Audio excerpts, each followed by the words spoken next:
Hello my dear students, welcome to my channel and I hope you all are doing great. So इस video के अंदर हम discuss करेंगे MPSC 001 यानी कि जो आपका इंडिया एंड वर्ल्ड वाला पेपर है उसके कुछ इंपॉर्टेंट क्वेश्चंस को जो कि आपके जून 2025 के एग्जाम के लिए बहुत ही ज़्यादा ज़रूरी है। इसका जो PDF है वो कैसे डाउनलोड करना है वो मैं आपको बता देती हूँ। आपको सिंपल गूगल पे जाना है और वहाँ पे लिखना है MPSC 001 जून 2025 इम्पॉर्टेंट क्वेश्चंस।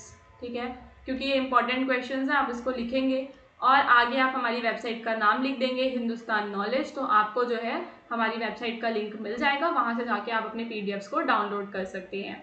सो गाइस, जो पार्ट 1 इंग्लिश में मैं पहले ही बना चुकी हूँ और अब मैं यहाँ पर हिंदी मीडियम में ये वीडियो लेकर आई हूँ।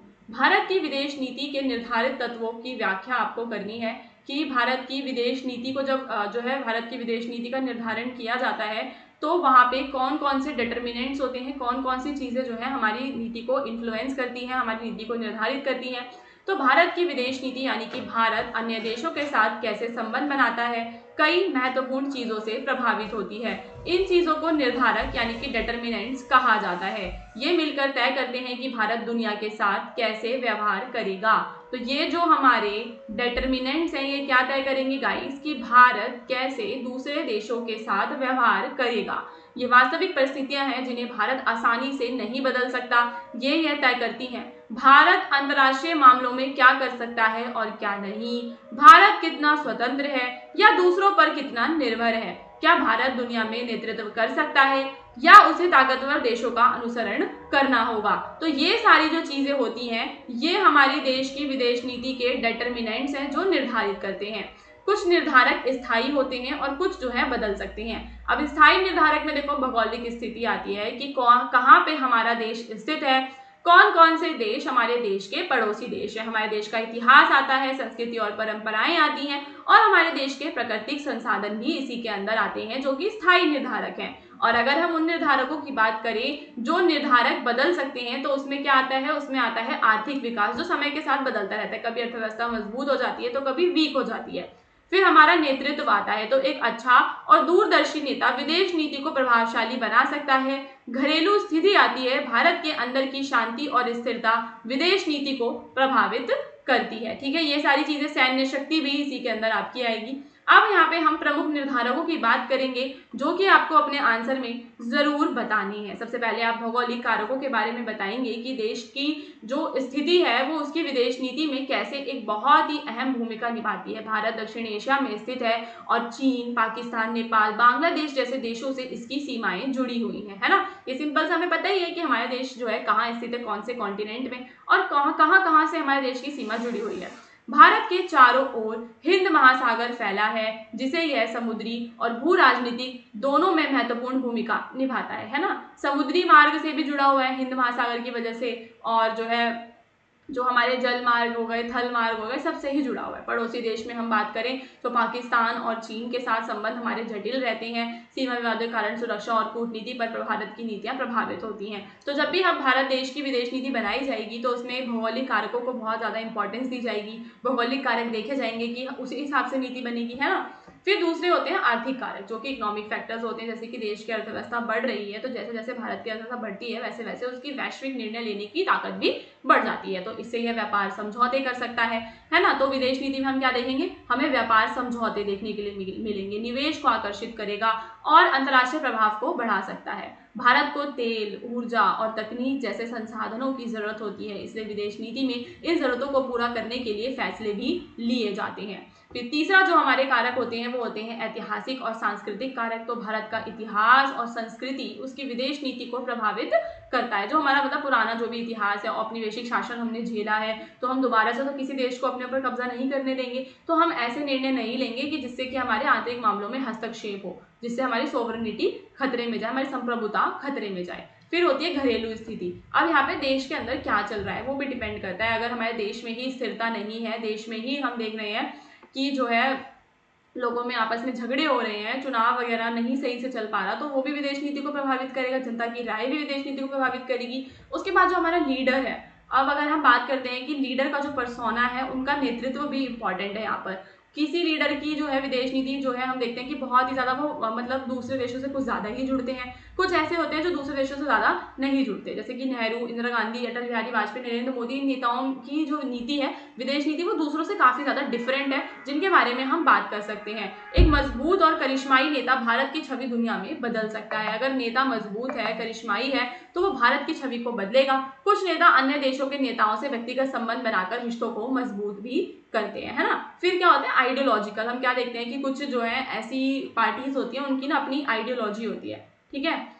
अब हम क्या देखेंगे कि स्वतंत्रता के बाद भारत ने गुट निरपेक्ष नीति अपनाई थी, यानी शीत युद्ध के समय वह अमेरिका या सोवियत संघ किसी के साथ भी नहीं जुड़ा था। हमें पता है, देखो जब शीत युद्ध चल रहा था तो उस टाइम पे हम क्या देख रहे थे कि भारत जो है उसने गुट निरपेक्ष आंदोलन चलाया, वो किसी भी खेमे में नहीं जुड़ा, तो ये इंपॉर्टेंट है। और वर्तमान की बात करें तो मोदी सरकार की नीतियां आर्थिक विकास, क्षेत्रीय प्रभाव और सैन्य शक्ति को प्राथमिकता देती हैं। भारत ने अमेरिका, रूस और जापान जैसे देशों से भी रिश्ते अपने मजबूत किए हैं।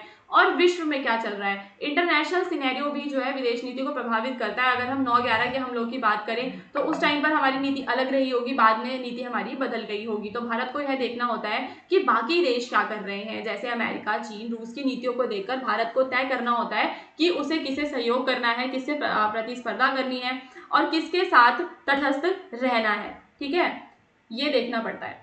फिर अब यहाँ पे आपको क्या लिखना है सारांश में क्या लिखना है, सारांश आपको जरूर देना है अपने आंसर में। तो भारत की विदेश नीति को जो कारक आकार देते हैं वो तय करते हैं कि भारत दुनिया से कैसे संबंध बनाएगा।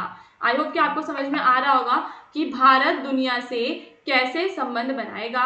ये कारक भारत की सीमाएं भी तय करते हैं, लेकिन साथ ही रचनात्मक समाधान की गुंजाइश भी देते हैं। उदाहरण के लिए जापान और सिंगापुर जैसे देश छोटे हैं, लेकिन अच्छी नीति और नेतृत्व के चलते हम क्या देखते हैं कि विश्व में इन्हें सम्मान मिला हुआ है। भारत के पास प्राकृतिक फायदे हैं जो इसकी वैश्विक शक्ति इसे बना सकते हैं, लेकिन भारत नेताओं पर निर्भर करता है और वे इन कारकों को ताकत में बदले। उदाहरण के लिए 1962 में चीन के खिलाफ युद्ध में भारत की हार का कड़वा सबक था, लेकिन तब से भारत ने बहुत प्रगति की है। तो इस तरीके से आपको पूरा जो है अपने निष्कर्ष में बता देना है। इसका पीडीएफ आप लोग जरूर डाउनलोड कर लीजिए, क्योंकि जो पीडीएफ होता है ना वहां से जो है गाइस रिवीजन अच्छी हो जाती है।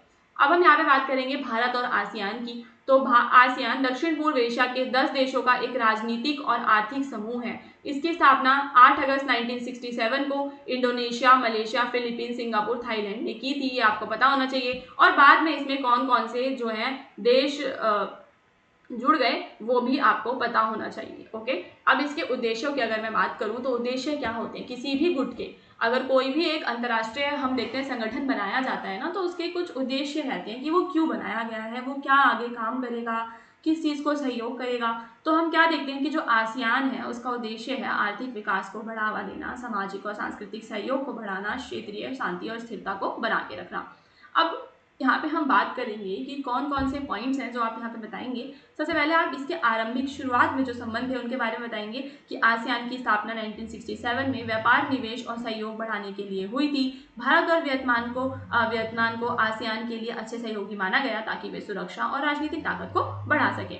आर्थिक बदलावों की बात करें तो 1991 में हमने क्या देखा था कि हमारे देश ने एलपीजी पॉलिसीज हम लेकर आए थे, जिसमें हमने लिबरलाइज कर दिया था चीज़ों को, लिबरलाइजेशन, प्राइवेटाइजेशन एंड ग्लोबलाइजेशन आप लोगों को पता होगा। तो 1991 में जब भारत ने अपने देश में आर्थिक सुधार किए, ठीक है, जैसे कि वैश्विक व्यापार के लिए दरवाजे खोले, भारत ने निजीकरण को बढ़ाया, विदेशी निवेश को आकर्षित किया, तो उस टाइम पे जो है आसियान के जो देश थे उनके साथ और संबंध मजबूत है, क्योंकि हमने उन्हें करों में छूट दे दी थी।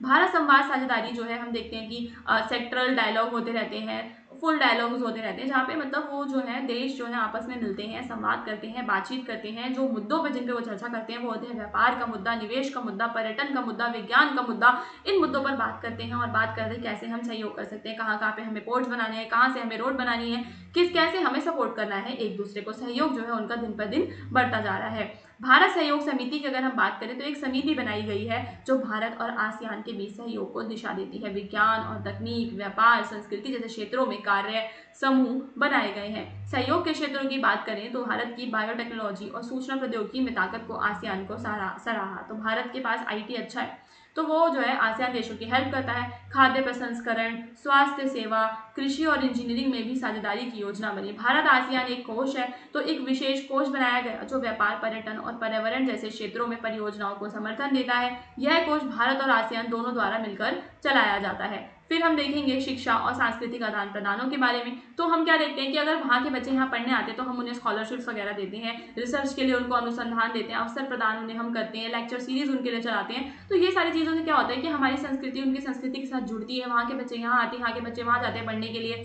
फिर हम देखते हैं समग्र प्रगति यानी कि ओवरऑल ग्रोथ। तो समय के साथ भारत और आसियान का जो संबंध है, भारत और आसियान का संबंध मजबूत हुआ है। दोनों पक्षों ने आर्थिक, सुरक्षा और सांस्कृतिक क्षेत्रों में मिलकर काम किया है। ठीक है, तो ये सारे के सारे जो है पार्ट 1 में आपको 2 क्वेश्चंस मैंने बताए हैं। आने वाले टाइम में हम और भी वीडियोस लेकर आएंगे जिसके अंदर मैं आपके एमपीएससी के जो बाकी के पेपर्स हैं उन्हें भी कवर करने वाली हूँ। और ना मेरे पुराने वीडियोस भी पड़े हुए हैं, आप लोग उन्हें भी देख सकते हो। वहाँ पे मैंने ना ऑलमोस्ट काफ़ी सारे टॉपिक्स को कवर करवा रखा है। ओके, सो जो प्रीवियस 2022 के इंपॉर्टेंट क्वेश्चंस थे, 2023 में जो थे वो सारे जो पूछे गए थे उनकी वीडियोस हमने 2024 में बना दी थी ऑलरेडी। अब जो 2024 में पूछे गए हैं वो हम 2025 में बनाएंगे। तो पुराने वाले वीडियोस भी इंपॉर्टेंट हैं गाइस, उनको आप लोगों को ज़रूर देखना है। वहाँ से आप अपने टॉपिक्स को कवर कीजिए। जो समझ में नहीं आता है वो हमें कमेंट्स करके बताइए, हम नेक्स्ट टॉपिक्स उन पर ही वीडियोज़ बनाएंगे। ओके।